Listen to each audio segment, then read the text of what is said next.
Continuamos con nuestro semáforo para contarles que ayer y hoy se está realizando el primer Congreso de Educación y Pedagogía de la Universidad de Chile con el título Reimaginando la Educación y la Escuela, Futuros Posibles. Y estamos con parte de su equipo de organización, la profesora asistente del Departamento de Estudios Pedagógicos de la Facultad de Filosofía y Humanidades de nuestra universidad, Fernanda Soler. ¿Cómo estás, Fernanda? Muy bien, muchas gracias por la invitación. Bueno, gracias por hacerte un tiempo. Sabemos que estás en días muy ocupados y muy intensos. Y me gustaría que hiciéramos un poco historia, ¿no? Porque la Universidad de Chile, siendo la primera universidad del país, por supuesto que desde sus inicios tuvo la pedagogía como una de sus áreas de desarrollo importante. Recordemos que lo que hoy día conocemos como el pedagógico fue parte también de la Universidad de Chile antes de la dictadura, y que hoy día tiene este Departamento de Estudios Pedagógicos de la Facultad de Filosofía y Humanidades. Y pensar la educación desde la Universidad de Chile resulta algo clave. Hablemos del sentido de este congreso y de este encuentro. Bueno, el Congreso surge primero por la necesidad que existe de retomar discusiones que para nosotros son fundamentales respecto de la educación y pedagogía, como por ejemplo, que son cosas que se han perdido, que tienen que ver con los sentidos de lo que implica educar más allá de los resultados medibles para pensar colectivamente otro tipo de educación.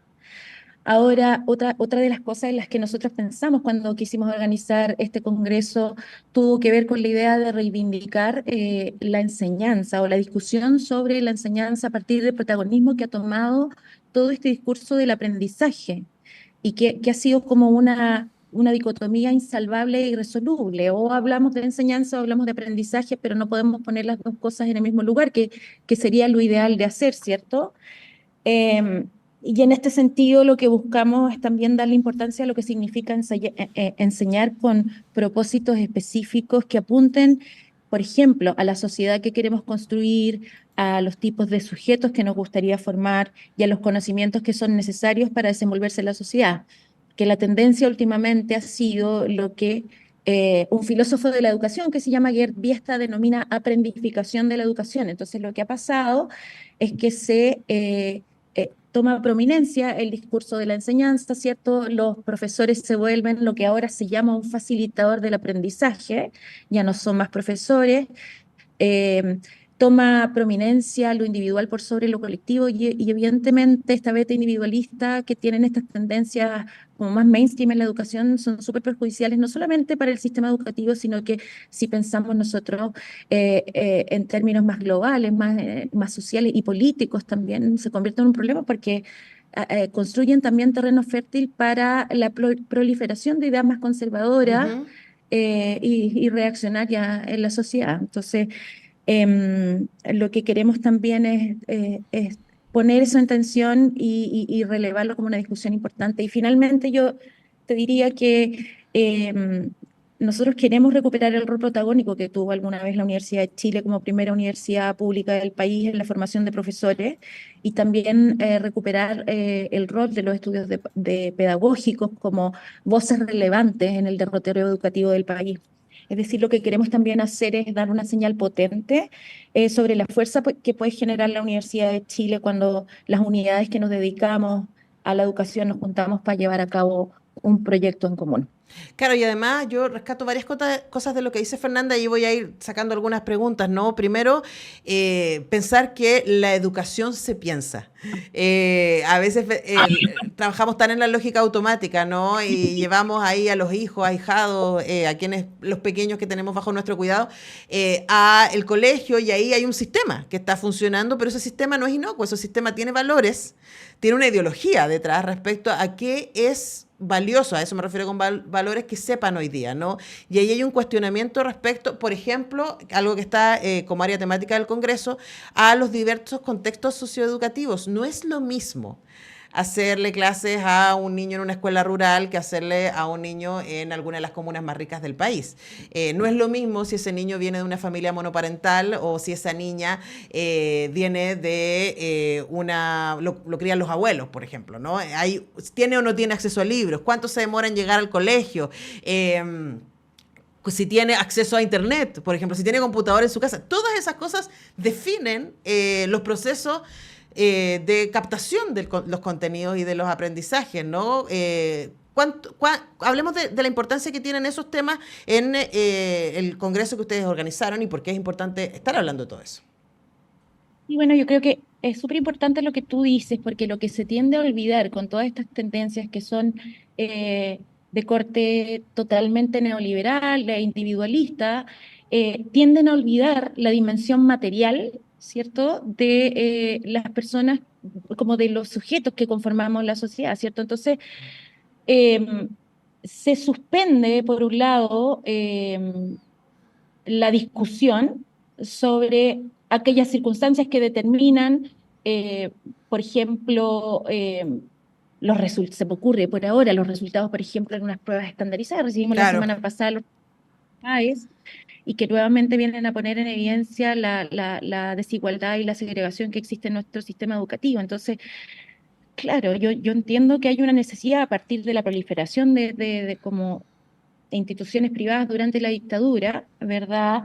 Que haya un afán por tratar de regular. El problema es que esa regulación se ha convertido en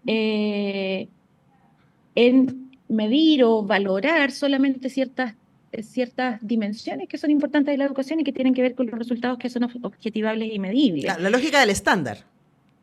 Realmente, o sea, hay estándares de formación docente, como en las especialidades de los profesores de básica, ¿cierto? Entonces, ahí difícilmente tú puedas considerar circunstancias materiales y contextuales que sí son importantes en el momento de educar, porque Ujú. el foco está puesto normalmente en estas tendencias en los contenidos, pero nos olvidamos, bueno, qué tipo de sociedad queremos construir y qué sujetos queremos contribuir. Y con Absolutamente. esto quiero decir que tiene que ser una discusión deliberada, porque finalmente la escuela igual socializa y la escuela igual subjetiva, igual nosotros promovemos un tipo de sociedad, igual promovemos un tipo de sujeto, pero si no le ponemos cabeza a eso, bueno, seguiremos perpetuando aquellos malestares y aquellos males que tenemos como sociedad. Ujú. Estamos conversando con Fernanda Soler, coordinadora general de este primer congreso que se está realizando, primer congreso de educación y pedagogía, reimaginando la educación y la escuela, futuros posibles, que se está realizando desde ayer y también hoy en la Casa Central de la universidad, con exposiciones, mesas redondas, charlas magistrales, 260 trabajos en total provenientes de 8 países de Latinoamérica y Europa se están mostrando. Fernanda, yo no sé cómo está haciéndose el tiempo para conversar con nosotros con esta cantidad de trabajos, pero volviendo a una cosa que tú decías, Fernanda, y me parece súper interesante, contra esa lógica estandarizada, ¿no? Está la realidad. Y no solamente la realidad material a la que referíamos antes de en qué condiciones y contextos cada alumno o alumna se acerca a la educación, sino también a la incertidumbre de nuestro mundo. Y tú y yo somos parte de una generación a la que nuestros papis sí nos pudieron decir: usted, mija, estudia, usted se esfuerza y va a tener una buena vida. Hoy día no le podemos decir eso a nuestros niños porque no sabemos cómo va a ser el mundo en 30 años. Así de brutal, no sabemos cómo va a ser el mundo en 30 años. Y hoy día quizás lo más evidente es la inteligencia artificial y la crisis climática, pero hay un montón de otras cosas que están dando vuelta alrededor. Entonces, también preguntarte respecto a esas discusiones que son parte también del Congreso, en las charlas magistrales y en las mesas, respecto a la incertidumbre de estos nuevos tiempos y cómo educamos en esas lógicas, ¿no?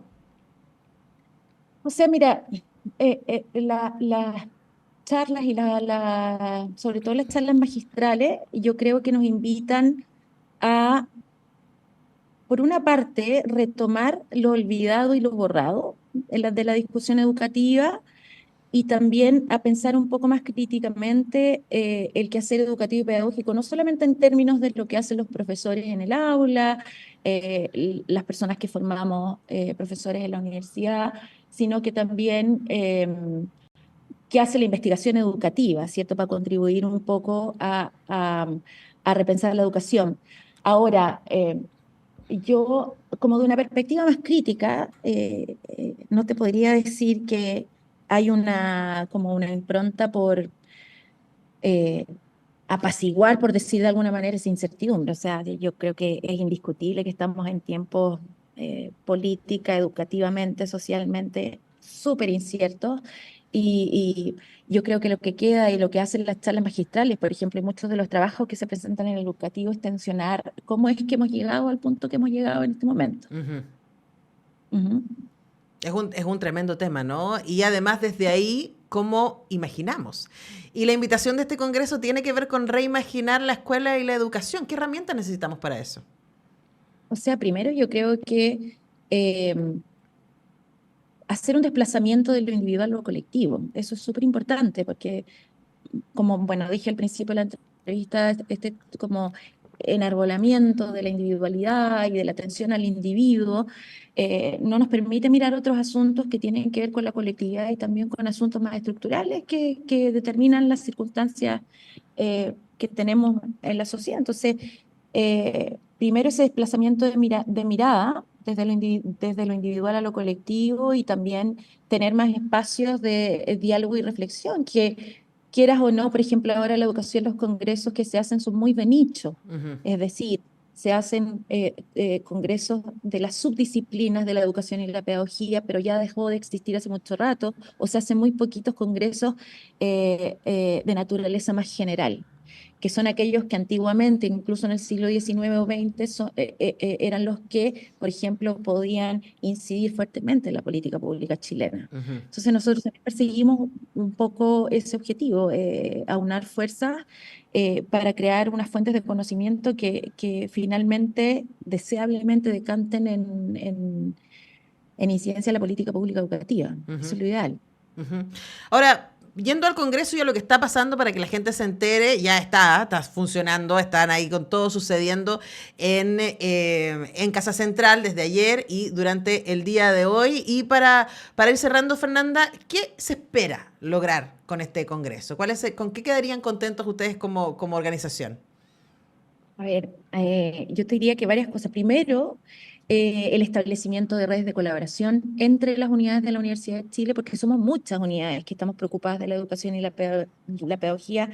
Y te diría, personalmente, lamento que estemos tan dispersos. Ujú. O sea, mi deseo, y aquí hablo a título personal, es que tuviéramos un lugar en donde nosotros pudiéramos estar juntos pensando, ¿cierto? Relevando las cosas interesantes que se están haciendo en el ámbito de la educación y la pedagogía. Esperaríamos también no solamente, por ejemplo, que nuestros ponentes publiquen sus trabajos en la palestra académica, porque aquí tenemos la oportunidad de que los ponentes manden sus propuestas a la revista chilena de pedagogía, sino que generar a partir de la próxima versión u otras versiones posteriores, por ejemplo, los anales del Congreso, Ujú.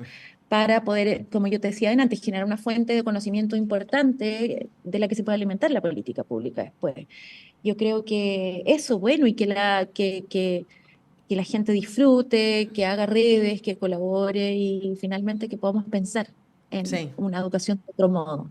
Claro, y además uno pensaría que un congreso exitoso es este espacio del encuentro y probablemente esta idea de pensar contrasistémicamente. En este momento la educación es urgente, pero además me imagino que les debe pasar, Fernanda, a mí me pasa en otros ámbitos que es como, ¿estaré yo bloqueando con esto? ¿Soy la única que está pensando esto?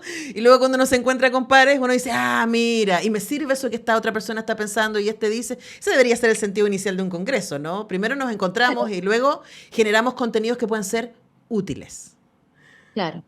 Cuando hay escucha, es posible eso. O Mm. sea, que yo creo que todas las personas que estamos en la academia empezamos con algunas ramas teóricas a desarrollar ciertas ideas y qué sé yo, y uno va mutando eso en tanto permanezca en contacto con la literatura, con la investigación y todo, y con un sentido de escucha. Entonces yo creo que eso es súper valorable en espacios como estos para poder eh, reimaginar la educación en la escuela, como dice el lema del Congreso. Por supuesto, y además también es ser responsable, ¿no? Acá lo hemos dicho muchas veces, sabemos que en esta situación de crisis de credibilidad, tanto de las instituciones como de los medios de comunicación, las universidades públicas se mantienen muy firmes en la valoración que tienen las personas respecto a su aporte a la sociedad. Entonces también celebramos desde acá, como parte también de la universidad, que la Universidad de Chile diga, a ver, nosotros tenemos cosas que decir, estamos produciendo contenido, podemos generar cosas juntos, reunámonos, ¿no? Para cerrar, los contenidos del Congreso, para quien no lleguen, ¿van a quedar ahí disponibles? ¿YouTube? ¿Hay alguna manera de acercarse a aquellos? Más allá de, Sí, digo, de mira, la Casa Central. El día de ayer tuvimos la ceremonia inaugural que quedó colgada en el canal de YouTube de la universidad y la próxima semana estaremos subiendo las conferencias magistrales que están siendo registradas también en el Congreso. Así que eso va a quedar ahí disponible para que la gente lo pueda consultar luego ya de que termine este evento académico. Por supuesto, entonces quedaron ahí con toda la información. Hemos conversado con Fernanda Soler, quien es la coordinadora general de este primer Congreso de Educación y Pedagogía, reimaginando la educación y la escuela, futuros posibles, haciendo que lo que la universidad debe hacer cumpliendo su rol público, utilizar la sabiduría de sus académicos, de sus investigadores y investigadoras para ponerla a disposición de la comunidad entera. Fernanda, muchas gracias por hacerte este tiempo. Sé que son horas intensas, así que lo agradezco especialmente. Te mando un abrazo y mucha luz para estas horas que quedan de Congreso. Muchísimas gracias, Antonia, que estés muy bien. Nos despedimos de Fernanda y despedimos también el programa de hoy día. Recuerden, 2 invitaciones para ustedes. Hoy a las 6 de la tarde estrenamos en Radio Universidad de Chile la nueva temporada de Cuestión de Gustos, que esta vez no estoy conversando con creadores y creadoras de cultura, sino que estoy conversando con entusiastas. Una temporada que viene pero de un nivel de lujo, no les explico, hablo con muchos colegas periodistas, Alejandra Matus, Comparini, Chapa Case, Mata Mala, pero también con gente del mundo de la política y la cultura, como Marcela Ríos, como Emilia Schneider, Carol Cariola, y hoy también está Lisa Loncón, Natalia Valdebenito. Hoy el nivel de gente que tuvimos conversando con nosotros durante esta temporada, un lujo, y hoy día partimos con la conversación con Jaime Baza. Vamos a estar hablando de grunge, vamos a estar hablando de literatura, vamos a estar hablando de educación, del lugar que tiene la cultura para sobrevivir, de todo eso con Jaime Baza, hoy a las 18, y si se lo pierden, recuerden que también queda en el canal de YouTube de Chile TV. Así que lo pueden ver ahí en las repeticiones de la señal Chile TV. Y mañana a las 21 retorna la República de las Letras. Se nos hizo muy difícil el fin de año. Tuvimos una detención de varias semanas, pero el amor es imposible. ¿Y quién nos pide lo imposible? Mañana cerramos el ciclo que dedicamos a este libro de Darío Stanraiver con equipo completo. Así que no se lo pierdan a las 21 horas. Nos encontramos nosotros el lunes en una nueva edición de Semáforo con todo el estupendo equipo que hace este programa. Que tengan un buen fin de semana.